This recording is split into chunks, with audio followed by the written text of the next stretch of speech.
আসসালামু আলাইকুম রহমতুল্লাহ। আমি আছি কোটচাঁদপুর। কোটচাঁদপুরে বন্যার্থীদের জন্য ছাত্র সমাজ যে কালেকশন করেছে সে টাকার পরিমাণ হলো 3,60,000 প্লাস। এই টাকা দিয়ে আমরা ত্রাণ ক্রয় করেছি। আপনাদের দেখাতে চলেছি আমাদের ত্রাণের প্যাকেজিং। আপনারা আমাদের সাথে থাকুন। সম্মানিত দর্শক, আপনারা দেখতে পাচ্ছেন ত্রাণের কিছু প্যাকেজিং হয়েছে। আমাদের এখন বিরতি চলছে। আমরা প্যাকেজিংয়ের কাজের জন্য জায়গা নির্ধারণ করেছি কোটচাঁদপুর মডেল পাইলট প্রাথমিক বিদ্যালয়ের পুরাতন বিল্ডিংয়ের বারান্দাতে। এখানে এখন আমাদের বিরতি চলছে।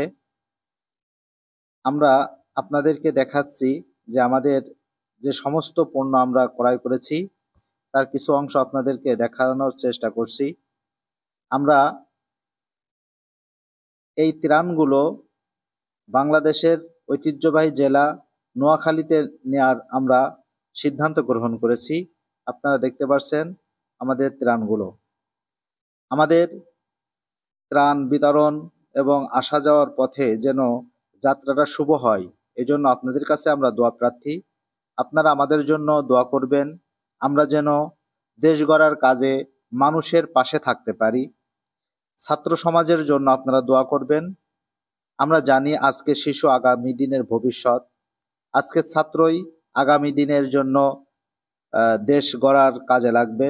এজন্য আমরা যাতে মানুষের পাশে থাকতে পারি, অন্যায়কে প্রশ্রয় না দিয়ে ভালো কাজের জন্য আমরা আগায় আসতে পারি, এজন্য আপনাদের কাছে আমাদের দোয়া প্রার্থনা থাকবে।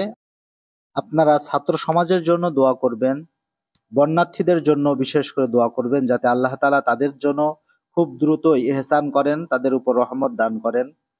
এ প্রত্যাশা কামনা করে আজকের মতন আমরা ভিডিও এখানেই শেষ করছি।